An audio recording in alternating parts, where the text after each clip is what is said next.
Praise the lord. మీ అందరికీ వందనములు. ప్రభు ఇచ్చిన గొప్ప తరుణాన్ని బట్టి దేవాదేవునికి వందనాలు తెలియపరుస్తూ ఉన్నాను. ఈరోజు ప్రభు చెప్తున్న మాట ఏమిటి అని అంటే, మన యొక్క జీవితంలో అనేకమైన పనులు మనం చేస్తూ ఉంటాం దేవుని కొరకు. అంటే ప్రార్థన చేసుకోవడము, బైబిల్ చదువుకోవడము, దేవుని మందిరంలోకి వెళ్ళడము, మనకి తెలిసిన విధానంలో మనము భక్తి చేయడము, ఉపవాసంలో ఉండడము, కానుకలు ఇవ్వడము, అనేకమైన కూడికలకు అటెండ్ అవ్వడము, ఈ రకంగా మనము మన యొక్క భక్తి జీవితంను ప్రభు సన్నిధిలో కొనసాగిస్తూ ఉంటాం.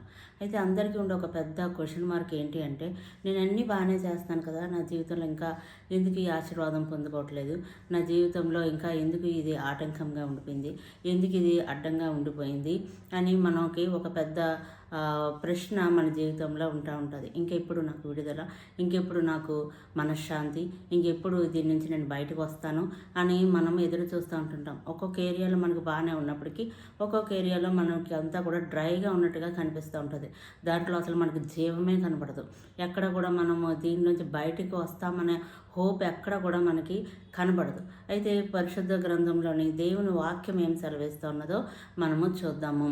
మనం యెహెజ్కేలు గ్రంథము 37వ అధ్యాయము మొదటి నుంచి.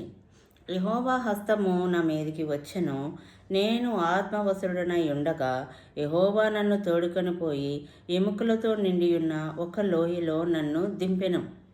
ఇక్కడ ఏమని ఉందంటే, యెహోవా హస్తం నా మీదకి వచ్చాను, అప్పుడు నేను ఆత్మవశుడనైతిని అని రాస్తున్నది తెలుగులో. అయితే ఇంగ్లీష్లో ఏమని రాసిందంటే, ఎజ్కియల్ 37 first verse. The hand of the Lord was on me, and he brought me out by the Spirit of the Lord, and set me in the middle of the valley. The hand of the Lord was on me, and he brought me out by the spirit. అంటే దేవుని ఆత్మ చేత దేవుడు నాలో నుంచి నన్ను బయటికి తీసుకొని వచ్చాడు. అంటే ఆత్మ బయటికి వచ్చింది.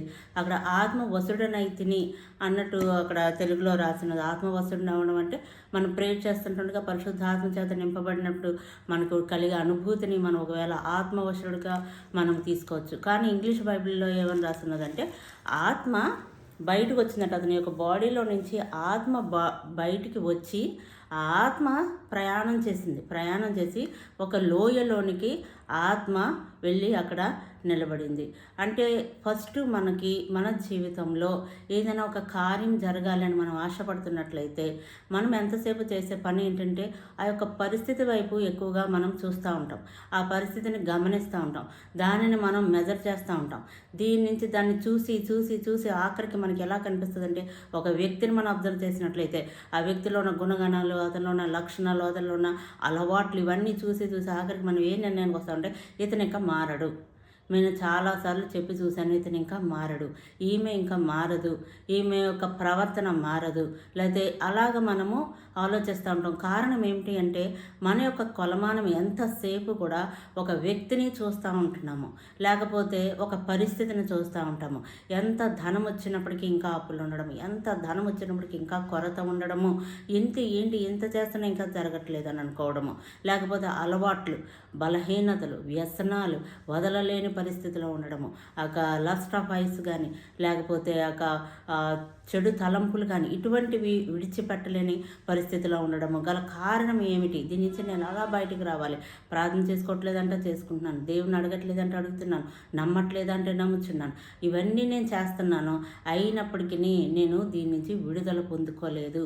పలానా పరిస్థితులు, కుటుంబ సమస్యలు, కుటుంబంలో కలహాలు, మాట వినకపోవడము, భార్యాభర్తల మధ్య సంబంధములు సరైన విధానంలో ఉండకపోవడము, పిల్లలకి తల్లిదండ్రులకి మధ్య వచ్చే విభేదాలు, ఇవన్నీ కూడా మనం చూసుకున్నట్లయితే ఆ యొక్క ఏరియాలు సంవత్సరాలు అయిపోయేటప్పటికి మనకి ఏం కనిపిస్తుంది అంటే, మనకి ఇంకా అది డ్రైగా కనిపిస్తుంది అన్నమాట. ఇంకా అందులో జీవం అన్నది ఎక్కడా కనబడదు.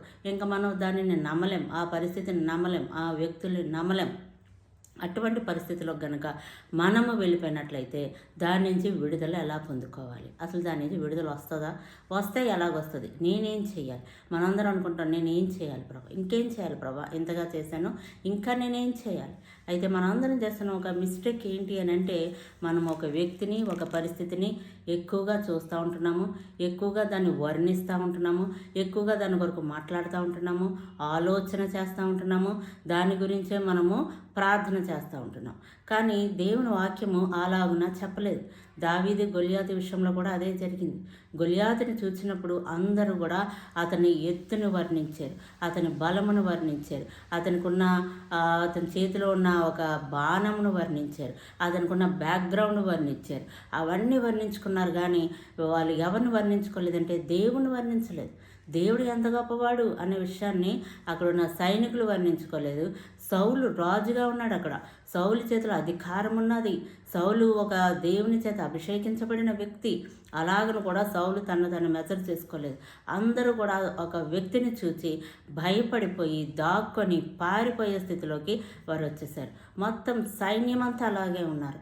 అలాగే మన క్రైస్తవ జీవితం, వారు ఇశ్రాయేలీలు, దేవుని పేరు పెట్టబడిన వాళ్ళు ఎవరు అన్నది వారు గుర్తించకుండా వాళ్ళు ఏం చేస్తున్నారు, వారి శరీరంను చూసుకుంటున్నారు, అక్కడ గొలియాతు శరీరంను చూస్తున్నారు. రెండిటికి వరకు మ్యాచ్ అవ్వట్లేదు, ఇది మా వల్ల కాదు అని అనేసుకున్నారు. అలాగే యెహోషువ కాలేబులు కూడా 12 మంది అక్కడికి వెళ్ళినప్పుడు ఇశ్రాయేలీలు కనాను దేశంనకు వేగులు చూసి వచ్చేటప్పుడు వారందరూ 10 మంది ఏమనుకున్నారు అంటే ఇది అసాధ్యము. ఇక్కడ అన్నిటికీ ఎక్కడ మనకి మ్యాచింగ్ మనకి వస్తుంది అని అంటే వారు చూసే మెజర్మెంట్, వారు చూసే కొలమానము. అదేం చూస్తున్నారంటే పరిస్థితిని చూస్తున్నారు, వ్యక్తులను చూస్తున్నారు. ఇది తర్వాత ఏం చేస్తున్నారు, వారిని వారు చూసుకుంటున్నారు. ఈ రెండు చూసుకుంటున్నప్పుడు ఇది ఇంకా అసాధ్యము అనే ఒక కంక్లూజన్కి వచ్చేస్తూ ఉన్నారు. ఇలాగ చేయటం ద్వారా వాళ్ళు జయించలేని పరిస్థితుల్లోకి వెళ్ళిపోతున్నారు. అయితే దేవుడు మనకి ఏం చెప్పాడంటే, మీరు జయించువారుగా ఉండండి, నేను ఈ లోకంని జయించాను, మీరు కూడా ఈ లోకంని జయించాలి అని చెప్పారు. మనం ఏం చేస్తున్నామంటే కష్టాలు రావడం సహజం, శ్రమలు రావడం సహజం, ఇలా జరగడం సహజం, ఈ వయసుకి ఇది జరగడం సహజం, పలానా వాళ్ళకి నా తల్లిదండ్రులకు ఉన్న అనారోగ్యాలు నాకు రావడం సహజం, నాకు వచ్చే అనారోగ్యాలు నా పిల్లలకు రావడం సహజం.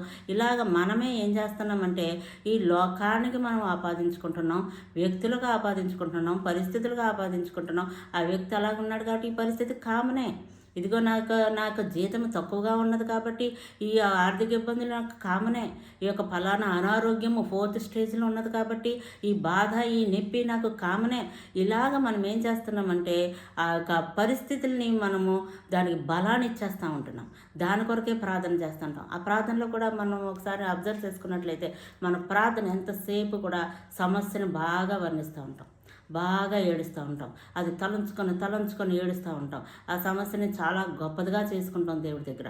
అలాగే మనం చాలా తక్కువగా చేసుకుంటాం. అప్పుడు దేవుని మనం అడుగుతాం, ప్రభా నన్ను విడిపించవా నాయనా, నాకు సహాయం చేయవని. అయితే దేవుడు మనందరి నుంచి చూస్తూ ఉన్నాడు. ఏమని చూస్తూ ఉన్నాడంటే, అసలు నువ్వెవరో నువ్వు గుర్తించుకో. ఫస్ట్ నువ్వు ఎవరు, నీ చేతిలో ఏముంది, నీకు అధికారం ఏమున్నది, నేను ఎలా నియమించాను, అసలు నువ్వు ఏం చేస్తున్నావు అనేది నువ్వు చూసుకో అని దేవుడు మనల్ని ఈ రోజున హెచ్చరిస్తూ ఉన్నాడు. ఏదైనా మన చేతిలో డబ్బులు ఉన్నాయనుకోండి, మనం ఒక షాపుకి వెళ్ళాం, అక్కడ మన పాకెట్లో మనీ ఉన్నది, కానీ అతను అడుగుతున్నాం, మనం బెగ్గింగ్ చేస్తున్నాం, నాకు ఇది కావాలి, నాకు ఇవ్వా, నాకు ఇది కావాలి, నాకు ఇది ఎంత అవసరం, నాకు ఇవ్వా అని అడుగుతుంటే ఆ పక్కన ఉన్న ఒక పేరెంట్స్ లాంటి వాళ్ళు ఎవరైనా వాళ్ళ పక్కన ఉన్నప్పుడు, అదే నీ చేతిలో డబ్బులు ఉన్నాయి కదా, ఇచ్చి కొనుక్కో, నువ్వెందుకు వాళ్ళని అలాగ బెగ్గింగ్ చేస్తున్నావు, నువ్వెందుకు అలా అడుక్కునే స్థితిలో ఉన్నావు అన్నప్పుడు అప్పుడు వాళ్ళకి నా దగ్గర ధనం ఉంది కదా, నేను ఇది ఇచ్చి కొనుక్కోవచ్చు కదా అనే ఒక గ్రహింపు ఉంటుంది చూసారా. అదే ఈరోజు దేవుడు మనకి చెప్తున్న మాట. నీ చేతిలో అన్నీ ఉండి నువ్వు ఏం చేస్తున్నావు అంటే ఏమీ లేనివాడుగా బ్రతుకుతున్నావు, ఏమీ లేనివాడుగా జీవిస్తున్నావు. నా కుటుంబం కట్టబడదు, నా పిల్లలు బాగుపడరు, ఈ పరిస్థితి మారదు, నా జీవితం ఇంతే, ఇలాగే ఈ ఆలోచన పెరిగి ఆఖరికి ఏమైపోతామంటే ఇంక నేను బ్రతకడం కూడా అనవసరము, ఇంక నేను చనిపోతే బాగుండును, నా వల్ల ఎవరికి ఉపయోగం లేదు, నన్ను ప్రేమించేవారు లేరు, నా వల్ల ఇంకొకరికి భారము. ఇలాగ రకరకాల ఆలోచనలకు దారి తీయడానికి గల మూల కారణము ఏమిటి అని అంటే మనము పరిస్థితులను చాలా ఎక్కువగా పొగుడుతూ ఉంటాము. ఒక పరిస్థితులను ఎంతో బలమును మనమే దానికి ఇచ్చి మనం బలహీనపరుచుకుంటూ ఉంటున్నాం. ఈ యొక్క డ్రై స్థితిలో ఉన్న పరిస్థితుల గురించి దేవుడు ఈరోజు మనతో మాట్లాడుతూ ఉన్నాడు. అసలు మనం ఏమై ఉన్నాం, మన హక్కులేంటి, మనం ఏం చెయ్యాలి, మనం ఎలా దాన్ని స్వతంత్రించుకోవాలి. దేవుని వాక్యం ఏం చెప్తుందంటే, నీ పరునిది ఏది కూడా నువ్వు ఆశించవద్దు అని చెప్పారు. అది నిజమే, పరులది మనం ఆశించట్లేదు. కానీ ఏం జరుగుతుందంటే మనం కూడా ఆశించుకోవట్లేదు. నాకు జరగాల్సింది నాకు జరగాలని కూడా మనం ఆశించట్లేదు. అదేదో మనం పరులది మనకు వచ్చేయాలంటే ఓకే, అది రాంగ్.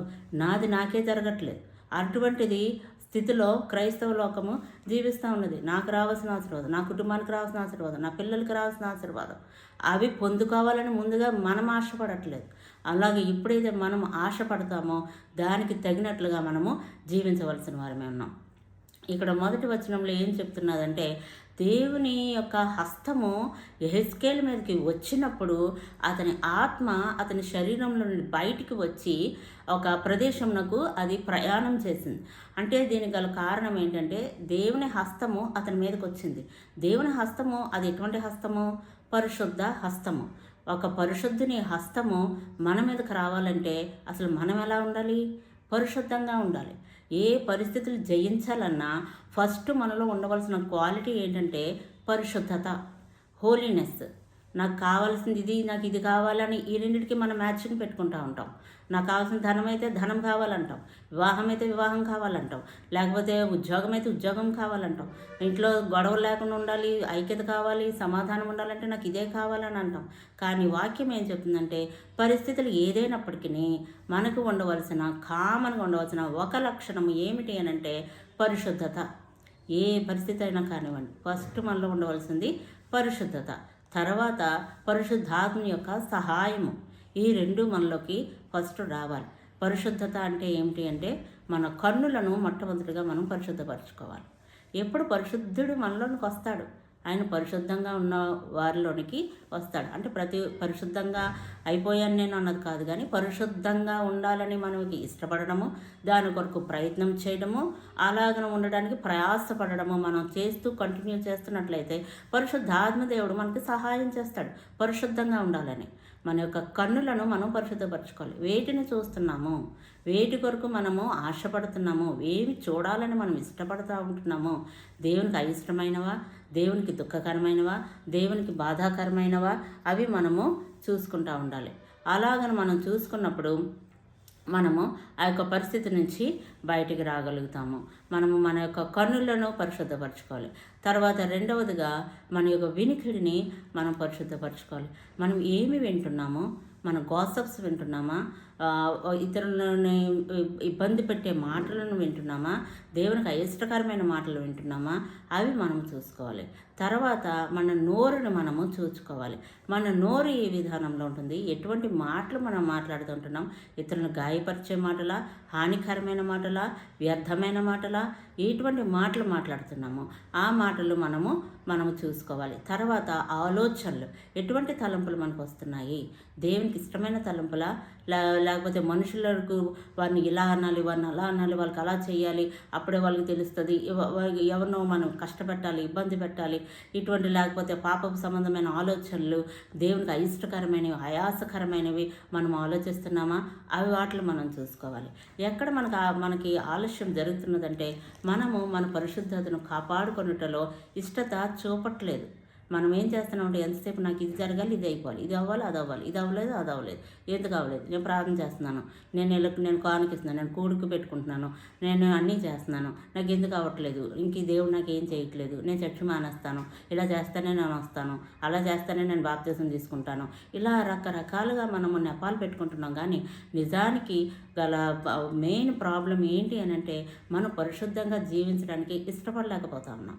ఎప్పుడైతే మనం పరిశుద్ధంగా జీవించడానికి ఇష్టపడతామో, దేవుని స్వరం వినడానికి ఇష్టపడతామో, పరిశుద్ధాత్మ దేవుడు మనలోనికి వస్తాడు.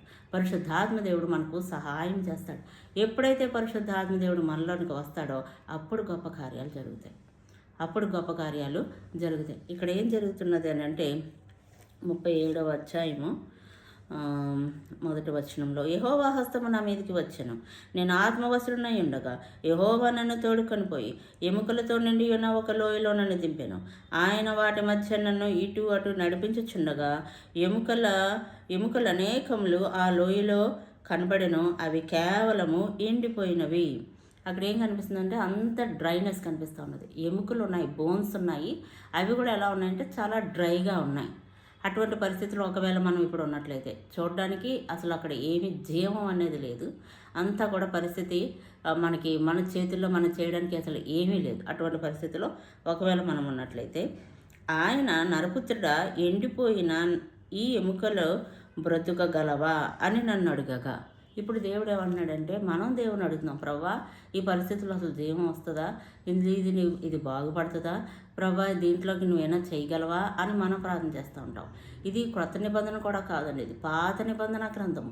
అంటే యేసుప్రభు ఇంకా సిలువ వేయబడక మునుపు, యేసుప్రభు ఈ లోకమునకు పుట్టక మునుపు జరిగిన ఒక అద్భుతము. యేసుప్రభు రక్తము ఇప్పుడు చిందించబడి ఉందంటే ఇంకెంత గొప్పవారమో మనం. ఇప్పుడు దేవుడు ఇచ్చిన అధికారం ఇంకెంత గొప్పదో. ఇంకా అటువంటి పరిస్థితి రాకమునిపే దేవుడు ఎలాగ మాట్లాడుతున్నాడంటే దీనిలోనికి జీవం వస్తుందా అని మనల్ని అడుగుతున్నాడు. మనం దేవుడిని అడుగుతున్నాం, దేవుడు మనల్ని అడుగుతున్నాడు, దీనిలోకి జీవం వస్తుంది అనుకుంటున్నావా అంటే నువ్వేమనుకుంటున్నావో అది జరుగుతుంది. మనం ఎలా ప్రార్థన చేస్తాం, ఇది జరగాలని ప్రార్థన చేస్తాం, జరగదు అనుకుంటా ఉంటాం. అందుకనే మనము దాన్ని పొందుకోలేకపోతూ ఉంటున్నాం. అందుకనే దేవుడు మాట్లాడుతూ ఉన్నారు, అసలు జీవం వస్తుందని నువ్వు అనుకుంటున్నావా అంటే ఈ అనుకోవడం అన్నది ఎక్కడున్నది, మైండ్లో ఉన్నది. మైండ్లో ఏమనుకుంటున్నామో అది నోటి వెంబడి ప్రార్థన చేసినప్పుడు అది జరుగుతుంది. మన మైండ్లో ఒకటి అనుకొని మన నోటుతో ఒకటి పలికి ఇంకొకటి ఎక్స్పెక్ట్ చేస్తుంటే అక్కడ కార్యము జరగదు. ఈ మూడిటికి మ్యాచింగ్ ఉండాలి. మైండ్లో ఏది అనుకుంటున్నామో అదే ప్రార్థన చేయాలి, ఏదైతే ప్రార్థన చేస్తున్నామో అదే జరుగుతుందని మనము నిశ్చయించుకోవాలి. అప్పుడు దేవుని యొక్క కార్యమును మన జీవితంలో మనము చూడగలుగుతాం. ఇక్కడ ఏం చెప్తున్నారంటే, నరపుత్రుడా, ఎండిపోయిన ఈ ఎముకలు బ్రతుకగలవా అని నన్ను అడగగా, ప్రవ్వా యెహోవా అది నీకే తెలియనని నేను అంటిని. అందుకైన ప్రవచనం ఎత్తి ఎండిపోయిన ఈ ఎముకలతో ఇట్లనుము. అయితే ఎంత డ్రైగా ఉంది కదా, ఏంటి అని అడిగితే దేవుడు యెహెజ్కేలు ఏం చెప్పాడంటే, అది నీకే తెలుసు ప్రవ్వా, నాకు తెలియట్లేదు, నాకు ఎలా బయటకు రావాలో నాకు తెలియక నీ దగ్గరికి వచ్చాను, మరలా నన్ను అడుగుతున్నావు ప్రవ్వా, నాకు తెలీదు అని అంటే దేవుడు ఏమన్నాడంటే, ప్రవచించుము, మాట్లాడు. ఇంతకీ ఇదంతటికీ గల కారణం ఎక్కడ అయిపోయిందంటే మనం మాట్లాడడంలో ఆగిపోయింది. మనం ఏం మాట్లాడుతున్నామో దానిలో ఆగిపోయింది. ఏం మాట్లాడమంటున్నాడు దేవుడు, ప్రవచనం ఎత్తి మాట్లాడము. ఈ దేవుడు మాట్లాడితే అక్కడ జరగదా, మనమే మాట్లాడాలా? అయితే దేవుడు మనకే విజయం ఇద్దామనుకుంటున్నారు. ఆయన ఈ లోకంని జయించేశారు, ఇంకా జయించవలసింది మనమే. కాబట్టి దేవుడు ఏం చెప్తున్నాడంటే, ఇది నువ్వు చేయవలసిన పని, నేను చేయవలసిన పని కాదు. నువ్వు నా సహాయమును పొందుకొని నువ్వు చేయవలసిన పని ఇది. నువ్వే మాట్లాడాలి, నువ్వే దీన్ని నువ్వు ప్రవచనం ఎత్తి నువ్వు మాట్లాడాలని దేవుడు ఈరోజు మనతో చెప్తా ఉన్నారు. ఏమని మాట్లాడాలంట, నరపుత్రుడా ప్రవచనం ఎత్తి ఎండిపోయిన ఎముకలతో ఇట్లనుము, ఎండిపోయిన ఎముకలారా యెహోవా మాట ఆలకించుడి. ఎముకలతో మాట్లాడాలంట, ఎండిపోయిన ఎముకలారా అని మాట్లాడాలంట.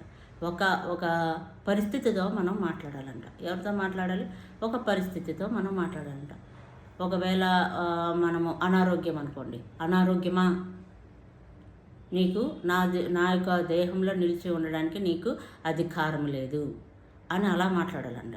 తర్వాత ఒకవేళ ఆర్థిక ఇబ్బందులు ఉన్నట్లయితే, మా ఇంట్లో ఉంటున్న ఇక కొరత లేకపోతే ఆర్థిక ఇబ్బందులారా మీకు మాపై ఏలుబడి చేయడానికి మీకు అధికారం లేదు అని వాటితో మనం మాట్లాడాలి. ఒకవేళ భర్త, భార్య, పిల్లలు ఎవరైనప్పటికీ కూడా ఉద్యోగంలో ఇబ్బందులు, ఒకవేళ వ్యాపారంలో ఇబ్బందులు ఉన్నట్లయితే మనము వాటితో మాట్లాడాలంట. వ్యాపారమా, నీ ద్వారా అనేకమైన అప్పులు నేను ఎదుర్కొంటున్నాను, ఇక నీవు అప్పులతో ఉండడానికి నీకు అధికారం లేదు అని వ్యాపారంతో మాట్లాడాలంట. తర్వాత ఎలాగా, ఉద్యోగం అయితే ఉద్యోగంతో మాట్లాడు. ఉద్యోగంలో పరిస్థితులు బాగోలేకపోతే ఇక్కడ ఉద్యోగంలో ఎదుర్కొన్న పరిస్థితులారా మీరు యేసు నామంలో మీరు చక్కగా అవ్వమని నేను మీకు ఆజ్ఞాపిస్తున్నాను అని వాటితో మాట్లాడాలంట. ఇది చూడడానికి వింతగాను విచిత్రంగాను నవ్వులాటగాను ఉండవచ్చు, కానీ దేవుడు ఇలాగనే చెప్తున్నారు, ఇలాగే మాట్లాడమన్నారు, మీరు వాటితో మాట్లాడండి అన్నారు. మనం దాన్ని చూసి ఇదేంటి ఇలా మాట్లాడడం అని అనుకోవాల్సిన అవసరం లేదు. యేసుప్రభు అలాగే మాట్లాడారు. ఆ కొండను చూసి మీరు ఇది ఎత్తి సముద్రంలో పడవేయమని ఆజ్ఞాపిస్తే అది అలాగున జరుగును అన్నారు. కొండతో మాట్లాడమని చెప్పారు. యేసుప్రభు వారు చెట్టుతో మాట్లాడారు. యేసుప్రభు చెట్టు దగ్గరికి వెళ్ళి దాని ఫలములు రానప్పుడు దాని వైపు చూసి, నీకు ఫలములు ఫలించట్లేదు కాబట్టి వేర్లతో సహా నువ్వు పెళ్ళగించబడదువుగాక, నువ్వు ఎండిపోతావని దానితో మాట్లాడినప్పుడు, తర్వాత మళ్ళా వారు వచ్చి శిష్యులు అక్కడ చూసినప్పుడు అది వేర్లతో సహా పెకిలించబడి ఎండిపోయినట్లుగా వారు చూశారు. యేసుప్రభు వారు చెట్టుతోనే మాట్లాడారు. మనం ఏం చేస్తున్నామంటే దేవునితో మాట్లాడుతున్నామో పరిస్థితుల వైపు చూస్తూ ఉంటున్నాం. కానీ దేవుడు ఈరోజు మనకి చెప్తున్న ఒక గొప్ప శుభవార్త ఏమిటి అంటే, మీరు పరిస్థితులతో మాట్లాడండి, అవి మీకు లోబడతాయి. మనుషుల గురించి మాట్లాడండి, అవి మీకు లోబడతాయి. వారిలో ఉన్న దురాత్మల గురించి మాట్లాడండి, అవి మీకు లోబడతాయి. మీకు అధికారం ఉన్నది, మీకు హక్కు ఉన్నది. మీరు మాట్లాడండి, ప్రవచనమెత్తి మాట్లాడండి. మొట్టమొదటిగా మనం పరిశుద్ధాత్మను పొందుకోవాలి. పరిశుద్ధత కోసం మనం ప్రయాసపడాలి, పరిశుద్ధాత్మను పొందుకోవాలి. తర్వాత చేయవలసిన పని ఏంటంటే, దేవుడిచ్చిన అధికారము చొప్పున మనము వాటితో మాట్లాడాలి, ఆ పరిస్థితులతో మాట్లాడాలి, ఆ యొక్క ఇబ్బందికర పరిస్థితులతో మాట్లాడాలి. ఒకవేళ ఇంట్లో ఎవరైనా మనల్ని కంటిన్యూస్గా తిడుతూ ఉంటున్నట్లయితే ఇది దురాత్మ సంబంధమైనది అని మనం గ్రహించి ఆ దురాత్మలతో మనం మాట్లాడాలి. మనం వాటిని గద్దించాలి. మనం ఖచ్చితంగా మాట్లాడగలరు. దేవుడు మనకు ఆ శక్తిని ఇస్తాడు. మనలో ఒక భయం అన్నది రాదు. పరిస్థితులు మనకు లోపడతాయి, మన యొక్క ఇబ్బందులు మనకు లోపడతాయి, మన చుట్టుపక్కల పరిస్థితులు మనకు లోపడతాయి. ఎలాగ లోపడతాయి అని అంటే, మనము ప్రవచనం ఎత్తి మాట్లాడినప్పుడు అవి మనకు లోపడతాయి. ఇది దేవుడు మనకి ఇచ్చేసాడు. దీన్ని మనము రిసీవ్ చేసుకోవాలి దేవుని దగ్గర నుంచి. ఇది నాకు ఇచ్చిన అధికారము, దీన్ని నేను ఉపయోగించుకుంటానని మనం ఏం చేయాలన్నమాట, దానిని మనము పలకాలి. నోటుతో మనము దానిని పలకాలి. అలా పలికినప్పుడు ఆయన, నరపుత్రుడా, ఎండిపోయిన ఎముకలను బ్రతుకగలవని అడుగగా, ప్రభువా యెహోవా అది నీకే తెలియనని అంటిని. అందుకు ఆయన, ప్రవచనమెత్తి ఎండిపోయిన ఎముకలతో ఇట్లనము, ఎండిపోయిన ఎముకలారా యెహోవా మాట ఆలకించుడి. ఈ ఎముకలకు ప్రభువైన యెహోవా సెలవిచ్చినదేమనగా, మీరు బ్రతుకున్నట్లు నేను మీలోనికి జీవాత్మను రప్పించుచున్నాను. బ్రతుకున్నట్లు మీలోనికి జీవాత్మను రప్పించుచున్నాను. ఎవరు రప్పిస్తున్నారు? మనమే రప్పించాలంట. బ్రతుకున్నట్లు వీటికి జీవమును రప్పిస్తున్నాను అని అనాలి. ఇక్కడ మనము ఇంగ్లీష్ బైబిల్లో కూడా చూద్దాము. 3rd verse onwards. He asked me, Son of man, can these bones live? I said, Sovereign Lord, you alone know. Then he said to me, Prophesy to these bones and say to them, Dry bones, hear the word of the Lord. Dry bones, hear the word of the Lord. This is what the sovereign Lord says to these bones. I will make breath enter you and you will come to life. I will make breath enter you and you will come to life. నేను నీలోనికి ఒక జీవమును పోస్తున్నాను, ఊపిరిని నేను పోస్తా ఉన్నాను. ఇప్పుడు నువ్వేమితో నువ్వు బ్రతుకుతావు. అటువంటి మాటలు మనం మాట్లాడాలని దేవుడు ఎదురు చూస్తూ ఉన్నాడు. మనము ఒక డ్రై పరిస్థితిని మనం చూసినప్పుడు మనం ఏం చేయాలి అని అంటే, నీలోనికి జీవమును పంపిస్తున్నాను, నీవు బ్రతుకుతావు. మా కుటుంబంలో సమృద్ధిని ప్రకటిస్తున్నాను, మేము సమృద్ధిని అనుభవిస్తాము. నా యొక్క జీవితంలో ఆరోగ్యమును నేను ప్రకటిస్తున్నాను, నేను ఆరోగ్యవంతురాలను, నేను ఆరోగ్యవంతుడను. నా యొక్క భర్తలోనికి మార్పును నేను యేసు నామంలో నేను పంపిస్తున్నాను. అతను మారు మనసు పొందిన వ్యక్తిగా నేను యేసు నామంలో చూడబోతా ఉన్నాను. నా భార్యను నేను చూడబోతాను, నా పిల్లల్ని నేను చూడబోతున్నాను. మా కుటుంబంలో ఏలుబడుతున్న దురాత్మలు మా కుటుంబం నుంచి బయటకు పొమ్మని మీకు గద్దిస్తూ ఉన్నాను. మా కుటుంబంలోకి సమాధానం నేను ఆహ్వానిస్తూ ఉన్నాను. మా కుటుంబంలోకి సమాధానం నేను ఆహ్వానిస్తూ ఉన్నాను. మా కుటుంబంలో నెమ్మదిని నేను ఆహ్వానిస్తూ ఉన్నాను. మా కుటుంబంలో యూనిటీని నేను ఆహ్వానిస్తూ ఉన్నాను. అలాగే ఒక ఉద్యోగంలో పరిస్థితులు చక్కబడమని యేసునామంలో నేను ఆజ్ఞాపిస్తూ ఉన్నాను. మా ఉద్యోగంలో ఒక పీస్ఫుల్ అట్మాస్ఫియర్ కలగమని నేను ఆజ్ఞాపిస్తూ ఉన్నాను. వ్యాపారంలో లాభంలోనికి రమ్మని నేను ఆజ్ఞాపిస్తూ ఉన్నాను అని మనం ఏం చేయాలంట, ప్రవచనం ఎత్తి మాట్లాడుతూ ఉండాలట. ఒకవేళ వ్యసనములు బలహీనతలు ఉన్నట్లయితే, నేను పరిశుద్ధుడను, ఇది చాలా పవర్ఫుల్ వర్డ్ అని మీరు ప్రాక్టీస్ చేయండి. మీరు ఖచ్చితంగా దాన్ని మీరు రుచి చూస్తారు, మీరు అనుభవిస్తారు. మనం పాపం చేసినప్పుడు మనం ఏమనుకుంటాం, నేను పాపిని, అయ్యో నేను ఇలా తప్పు చేస్తాను, అయ్యో నేను ఇలా చేశాను, నేను చూడకుండా చూస్తాను, వినకుండా వినేశాను, మాట్లాడకుండా మాట్లాడేశాను, అని దేవునికి ఆయాసకరమైన నేను తలంచేశాను, ఇప్పుడు నేను పాపిని అనుకుంటాం. కరెక్టే. అప్పుడు మనం దేవుని అడుగుతాం, ప్రభా నేను పాపం చేశాను, నన్ను క్షమించండి. ఆ తర్వాత మనం చేయవలసిన పని ఏమిటి అని అంటే, దేవుని క్షమించమని అడిగిన తర్వాత మనం ఏం చేయాలంటే, నేను పరిశుద్ధుడను, యేసయ్య రక్తము నాలో ఉన్నది, యేసయ్య రక్తము నాలో ఉన్నది, యేసయ్య నా కొరకు రక్తం చిందించాడు, యేసయ్య నా కొరకు ప్రాణం పెట్టాడు, కాబట్టి ఇక నేను పాపము చెయ్యను. అని మీరు నోటితో పలకండి, దేవుడు మీకు సహాయం చేస్తాడు. నేను ఇక పాపం చెయ్యను, నేను కన్నులతో ఒకవేళ నేను చూశాను, ఇక నేను చూడను. ఎప్పుడైతే ఒక నిర్ణయం మనం తీసుకుంటామో పరిశుద్ధాత్మ దేవుడు మనకు సహాయం చేసి అలాగున చెయ్యకుండా దేవుడు సహాయం చేస్తాడు. ఒకవేళ డ్రింకింగ్ హ్యాబిట్ ఉన్నవాళ్ళు, లేకపోతే ఏవో తినే హ్యాబిట్లు ఉండేవారు, లేకపోతే అనవసరమైన చూసే హ్యాబిట్లు ఉండేవారు, మనం ఏం చేయాలి అని అంటే, నేను పరిశుద్ధుడను, నేను పరిశుద్ధురాలను, యేసయ్య రక్తము నాపై ఉన్నది, ఇక నేను పాపం చెయ్యను అని మనం ఎప్పుడైతే ప్రతిసారి ఆ మాట పలుకుతూ ఉంటామో దాన్ని మన జీవితంలో మనము రుచి చూస్తున్నాం. తర్వాత మనకేమవుతుందంటే ఆ పాపం అంటే ఆశ్రయం కలుగుతుంది. ఏవో చూడాలంటే ఇంట్రెస్ట్ ఉండదు, ఏదో వినాలంటే ఇంట్రెస్ట్ ఉండదు, ఏదో మాట్లాడాలంటే ఇంట్రెస్ట్ ఉండదు, అటువంటి తలంపులు రావాలంటే ఇంట్రెస్ట్ ఉండదు. దేవుడు అవన్నీ తీసివేస్తాడు, మనల్ని పరిశుద్ధుడిగా చేస్తాడు. దేవుడు మనకిచ్చిన ఈ ఆశీర్వాదంను ఈ నూతన సంవత్సరంలో మనం అనుభవించుదుముగాక. మనమందరము విడుదల పొందుకొని అనేకులకు ఆశీర్వాదకరంగాను దేవునికి మహిమకరంగాను జీవిద్దుముగాక. దేవుడి పరిశుద్ధ వాక్యంని దీవించి ఆశ్రయించునుగాక. ఆమేన్.